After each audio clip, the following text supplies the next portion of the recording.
ওম শান্তি। আজ 7 ডিসেম্বর 2023। প্রাতঃমুরলি ওম শান্তি বাপ-দাদা মধুবন। বাবা বলছেন, মিষ্টি বাচ্চারা, পুরনো দুনিয়ার থেকে মমত্ব কাটিয়ে সার্ভিসের উদ্যম রাখো, খুশিতে থাকো, সার্ভিসের বিষয়ে কখনো ক্লান্ত হয়েও না। প্রশ্ন: যে সকল বাচ্চারা জ্ঞানের নেশায় বিভোর হয়ে থাকবে তাদের লক্ষণ কি হবে? উত্তরে বাবা খুব মিষ্টি করে আমাদের সকল বাচ্চাদের বোঝাচ্ছেন। বাবা বলছেন, তাদের সার্ভিস করবার জন্য খুব আগ্রহ থাকবে। তারা সদা মনসা আর বাঁচার সেবায় তৎপর থাকবে। সকলকে প্রমাণসহ বাবার পরিচয় দেবে। বাদশাহী স্থাপন করার জন্য যদি কিছু সহ্য করতে হয় তাও সহ্য করবে। বাবার সম্পূর্ণ সহায়তাকারী হয়ে ভারতকে স্বর্গে পরিণত করার সেবা করবে। গীত: মাতা ও মাতা, তুমি সকলের ভাগ্য বিধাতা। ওম শান্তি। এখন পুরুষার্থের নম্বরের ক্রমানুসারে বাচ্চারা মাতাকে জানে। মাকে জানলে বাবাকেও অবশ্যই জানবে। এই মা বাবা হলেন সৌভাগ্য বিধাতা এবং ভাগ্য বিধাতা। সৌভাগ্য বিধাতা তাদের বলা হবে যারা পুরুষার্থ করে সম্পূর্ণরূপে নিজের সৌভাগ্য তৈরি করে। সূর্যবংশীয় চন্দ্রবংশীয় কুলের উত্তরাধিকার পায়, তাও আবার নম্বরের ক্রমানুসারে। অনেকে তো এমনও হয় যেন ভিল, তাই না? মানে ভালো জিনিসের মর্ম বোঝে না। অত্যন্ত সাধারণ প্রজা হয়ে জন্ম নেবে। তারা তেমন পদমর্যাদা পাবে না। বাবা তো অবশ্যই বোঝাবেন, বাচ্চারা এই পুরানো দুনিয়ার সাথে মমত্ব রেখো না। দুঃখী এই দুনিয়া চিৎকার করতেই থাকে। বাচ্চাদের মধ্যে সার্ভিস করার শখ আর উদ্যম চাই। যদিও কারো কারো উদ্যম থাকে, কিন্তু সার্ভিস করার কলা কৌশল জানা থাকে না। ডাইরেকশন তো অনেক পাওয়া যায়, লেখাও অত্যন্ত রিফাইন হওয়া চাই। ত্রিমূর্তি আর বৃক্ষের চিত্র 30 ইঞ্চি বাই 40 ইঞ্চি হওয়া চাই। এটা অত্যন্ত ইউজফুল জিনিস, কিন্তু এসবের কদর বাচ্চাদের কাছে কম। যদিও সঞ্জয়ের অনেক মান রয়েছে, কিন্তু সেই গাউন হবে একদম অন্তিমে। যেমন বলা হয় যে অতীন্দ্রিয় সুখ কি তা যদি জানতে হয় তবে গোপ গোপীদের কাছে জিজ্ঞাসা করো। সেটাও হলো অন্তিম অবস্থার গায়ন। এখন সেই সুখ কি তা তোমাদের কারোরই জানা নেই। এখন তো তোমরা কাঁদো, পতিত হয়ে পড়ো, মায়া চর মেরে দেয়। যদিও রোজ আসে, কিন্তু সেই নেশা কি বিভোর থাকে? সার্ভিসের অনেক চান্স তোমরা পাও। এখন বলতে থাকে ওয়ান রিলিজিয়ন হোক। ভারতে এক গভর্নমেন্ট ছিল, তাকেই স্বর্গ বলা হতো। কিন্তু কেউ জানে না 5000 বছর পূর্বের কথা, যখন এক গভর্নমেন্ট ছিল। 2500 বছরও বলতে পারো, কারণ রাম রাজ্যেও এক গভর্নমেন্ট ছিল। 2500 বছর পূর্বেও সত্যযুগ ত্রেতায় এক গভর্নমেন্ট ছিল। দ্বিতীয় কিছু ছিলই না যে 2 হাতে তালি বাজবে, মানে ঝগড়া হবে। এখানে তো বলা হয় যে হিন্দি চিনি ভাই ভাই, কিন্তু দেখো কি করতে থাকে, গুলি চালাতে থাকে। এই দুনিয়ায় এমন নারী পুরুষও পরস্পরের সাথে লড়াই ঝগড়া করে। স্ত্রী তার স্বামীকেও চর মারতে দেরি করে না। ঘরে ঘরে কলহ রয়েছে। 2500 বছর পূর্বের কথা ভারতবাসীরাও ভুলে গেছে যে এক গভর্নমেন্ট ছিল। এখন তো অনেক গভর্নমেন্ট, অনেক ধর্ম, তাই অবশ্যই কলহ থাকবে। তোমরাই জানো যে ভারতে এক গভর্নমেন্ট ছিল, তাকে বলা হয় ভগবান ভগবতীর রাজ্য, মানে দেবী দেবতাদের রাজ্য। ভক্তি মার্গ আসে পরে, সত্যযুগ ত্রেতায় ভক্তি হয় না। বাবা বলছেন মানুষ অনেক নিজের অহংকার দেখায়, কিন্তু জ্ঞান করির তুল্য, মানে সামান্যতমও নেই। এমনিতে তো জ্ঞান অনেক আছে, ডাক্তারির জ্ঞান, ব্যারিস্টারির জ্ঞান। বাবা বলেন যাকে ডক্টর অফ ফিলোসফি, মানে পিএইচডি বলা হয়, তার কাছেও এই জ্ঞান যৎ সামান্যও নেই। ফিলোসফি কাকে বলা হয় তাও বোঝে না। তাই বাচ্চারা, তোমাদের সার্ভিসের প্রতি আগ্রহ থাকতে হবে, স্থাপনার কার্যে সহায়তাকারী হতে হবে, ভালো জিনিস বানিয়ে মানুষকে দিতে হবে। যেমন মানুষ তেমনভাবেই তাকে নিমন্ত্রণ জানানো হয়। যেমন গভর্নমেন্টে অনেক অফিসার রয়েছে, শিক্ষামন্ত্রী, মুখ্যমন্ত্রী রয়েছে, এখানেও তেমনই অফিস হওয়া উচিত। ডাইরেকশন পেলে তা পুনরায় কার্য ব্যবহারে আনতে হবে। এখন দেখো গোরক্ষপুরী গীতাও বেরোয়, সব ফ্রিতে দেওয়ার জন্য তৈরি থাকে। যেসব সংস্থা রয়েছে তাদের সবারই অনেক তহবিল, মানে ফান্ডস রয়েছে।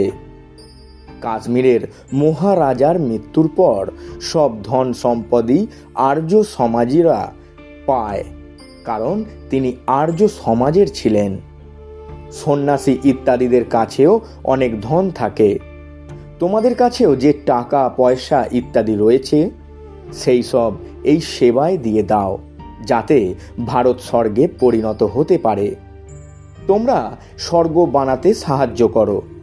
রাত দিনের পার্থক্য, তারা দিন প্রতিদিন নরকবাসী হতেই থাকে, আর তোমাদের এখন বাবা স্বর্গবাসী বানায়। এখন তো সকলেই গরিব, এমন নয় যে আমরা টাকা পয়সা জড়ো করি। তোমরা তো বলো যে বাবা টাকা পয়সা সব যোগ্যতে সেবায় লাগিয়ে দাও। এই সময় তো সবাই নিজেদের মধ্যে লড়াই ঝগড়া করতে থাকে। এক গভর্নমেন্ট তো হতে পারে না। তাই গভর্নমেন্টকে বলা উচিত যে সূর্যবংশীয় চন্দ্রবংশীয় রাজ্যে বরাবরই এক গভর্নমেন্ট ছিল, আর তোমরাও চাও তা অবশ্যই হবে। বাবা স্বর্গের স্থাপনা করেছেন, তিনি হলেন হেভেনলি গডফাদার। আমরা এক দৈবী রাজ্যের স্থাপনা করছি, সেখানে আসরিক গভর্নমেন্ট থাকে না। তোমাদের কাছে খুব ভালো নলেজ রয়েছে, অনেক কাজ হতে পারে। দিল্লি হলো হেড অফিস, অনেক সেবা করতে পারা যায়। ওখানে বাচ্চারাও অত্যন্ত ভালো। জগদীশ ভাই সঞ্জয়ও রয়েছে,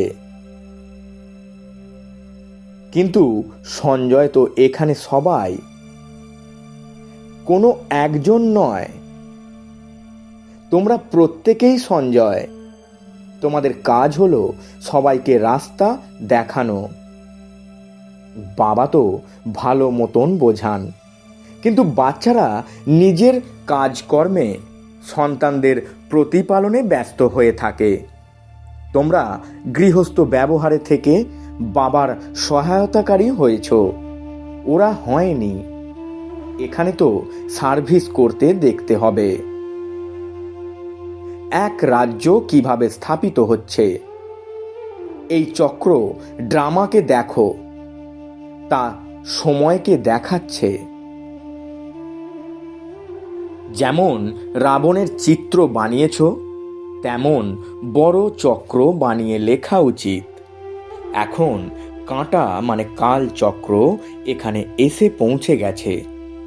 পুনরায় এক গভর্নমেন্ট হবে। বাবা ডাইরেকশন দেন। শিব বাবা তো অলিতে গলিতে গিয়ে ধাক্কা খাবেন না। যদি ইনি মানে ব্রহ্মা বাবা যান, তাহলে শিব বাবাকে ধাক্কা খেতে হবে। বাচ্চাদের রিগার্ড রাখা উচিত। এই সার্ভিস করা বাচ্চাদের কাজ। লেখা উচিত এক গভর্নমেন্ট যা ভারতে ছিল তা পুনরায় স্থাপিত হচ্ছে। কত বছর ধরে এই যজ্ঞ রচনা করা হয়েছে। সমগ্র দুনিয়ায় যত নোংরা আছে তার সবই এর মধ্যে বিসর্জিত হয়ে যাবে। এ অতি সহজ, কিন্তু সকলকে বোঝানোর জন্য সময় চাই। রাজা তো কেউ নেই, কোনো একজনকে কি সবাই মানবে? পূর্বে যখন কোনো নূতন কিছু ইনভেনশন হতো তখন রাজাদের দ্বারা সেটার বিস্তারিত করানো হতো, কারণ রাজার শক্তি রয়েছে। রাজা হতে পারবে এক তো রাজযোগের দ্বারা, অথবা অগাধ ধন দানের দ্বারা। এখানে তো হলো প্রজার রাজ্য, এক রাজ্য নয়, মানে এক পার্টি নয়। একজন গরিব সিপাহীরও এখানে গভর্নমেন্ট রয়েছে। কাউকে অপমান করতেও সময় নেয় না। এই রকম নানান কাজকর্ম হতে থাকে। কিছু পয়সা দিলে বড় মন্ত্রীকেও মেরে ফেলে।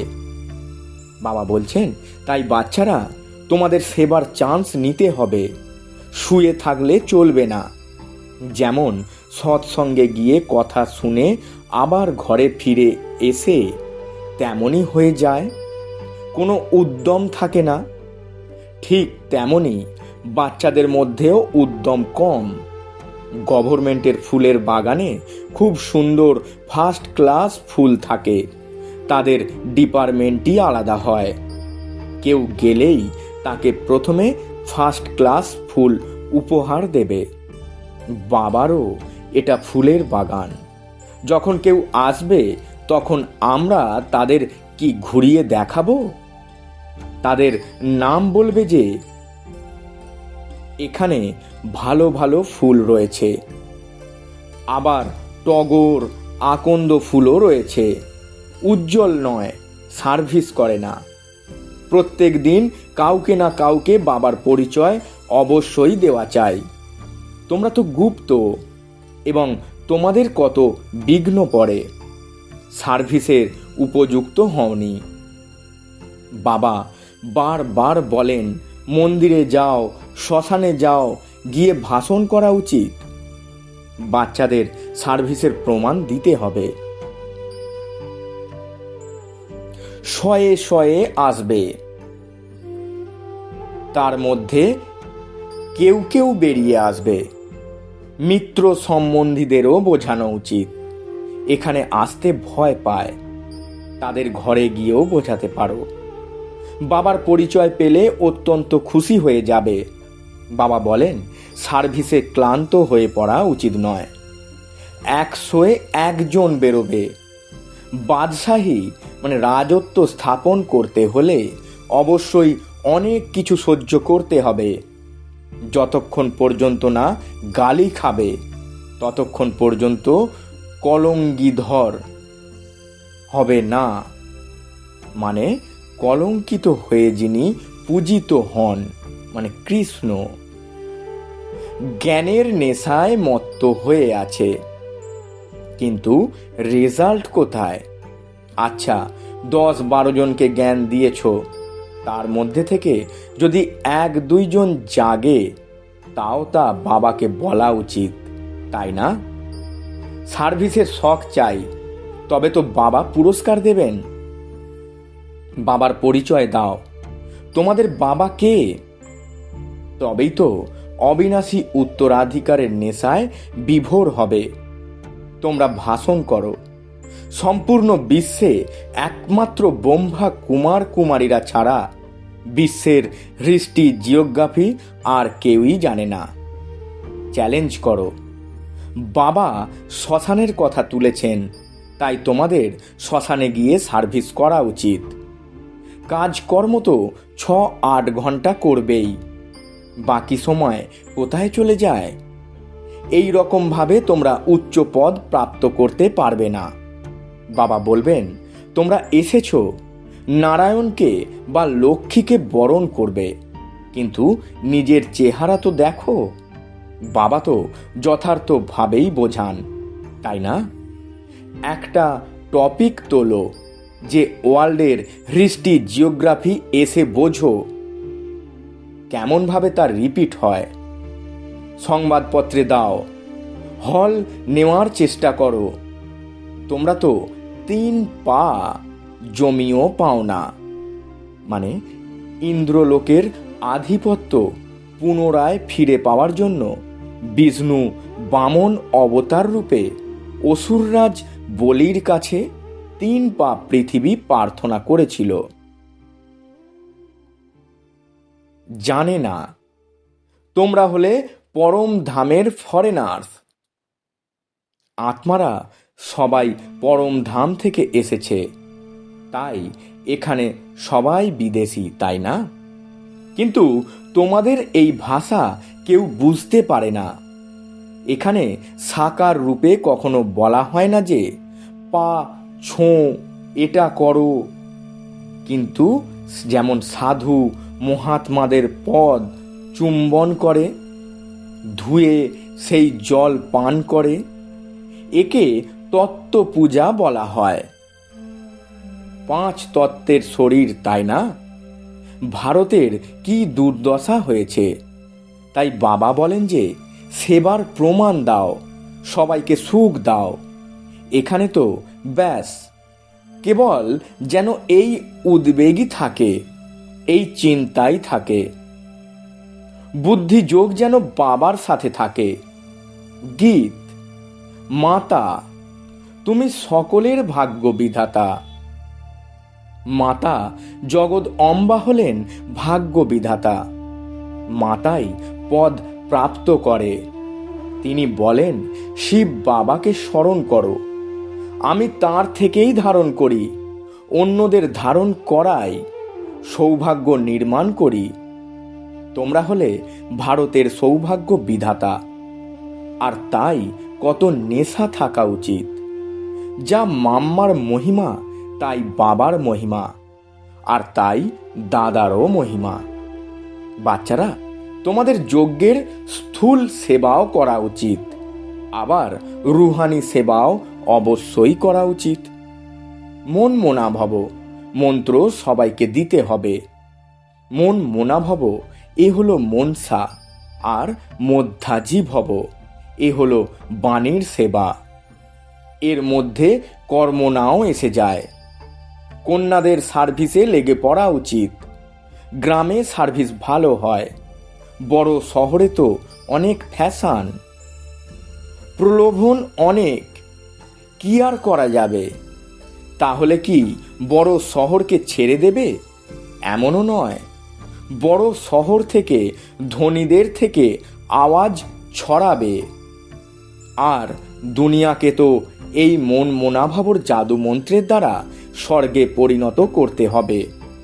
বাবা বসে বোঝান এই জগদম্বা কে? তিনি হলেন ভারতের সৌভাগ্য বিধাতা, আর তার শিব শক্তি সেনাও বিখ্যাত। মুখ্য হলেন জগদম্বা, অর্থাৎ মুখ্য তো তিনিই হলেন ভারতের এক রাজ্য স্থাপনকারী। ভারত মাতার শক্তি অবতারেরাই ভারতে এক রাজ্য স্থাপন করেছে শ্রীমতের উপরে ভিত্তি করে। আচ্ছা, মিষ্টি মিষ্টি হারানিধি বাচ্চাদের প্রতি মাতা পিতা বাপদাদার স্মরণে স্নেহ সুমনার সুপ্রভাত। আত্মাদের পিতা তার আত্মারূপী বাচ্চাদেরকে জানাচ্ছেন নমস্কার। আমরা আত্মারূপী বাচ্চারা আমাদের আত্মারূপী মাতা পিতা বাপ দাদাকে জানাই স্মরণে স্নেহ সুমনার সুপ্রভাত এবং শত কোটি নমস্কার। ধারণার জন্যে মুখ্য সার। প্রথম পয়েন্ট, বুদ্ধিযোগ এক বাবার সাথেই রাখতে হবে। মন মোনাভবর জাদু মন্ত্রের দ্বারা এই দুনিয়াকে স্বর্গ বানাতে হবে। দ্বিতীয় পয়েন্ট, সার্ভিস করতে গিয়ে কখনো ক্লান্ত হয়ে পড়ো না। স্থূল সেবার সাথে আধ্যাত্মিক সেবাও করতে হবে। মন মোনাভব মন্ত্র সকলকে স্মরণ করাতে হবে। বরদান, বাবার সমান প্রতিটি আত্মার প্রতি কৃপা বা করুণা করা, মাস্টার করুণাময় ভব। ব্যাখ্যায় বাবা বলছেন, বাবা যেমন করুণাময়, সেই রকমই বাচ্চারাও সকলের প্রতি কৃপা বা করুণা করবে, কেননা বাবার সমান নিমিত্ত হয়েছ তোমরা। ব্রাহ্মণ আত্মার কারোর প্রতি ঘৃণা আসতে পারে না। যেমন আত্মাই হোক না কেন, কংসই হোক, জরাসন্ধই হোক, কিংবা রাবণই হোক, যেমনই হোক, কিন্তু তবুও করুণাময় বাবার বাচ্চারা ঘৃণা করবে না, কল্যাণের ভাবনা রাখবে, কেননা তারা হলো আমাদেরই পরিবারের। পরবশের উপরে ঘৃণা আসে না। স্লোগান: মাস্টার জ্ঞান সূর্য হয়ে শক্তিরূপী কিরণের দ্বারা দুর্বলতারূপী নোংরা আবর্জনাগুলিকে ভস্ম করে দাও। ওম শান্তি। নমস্কার।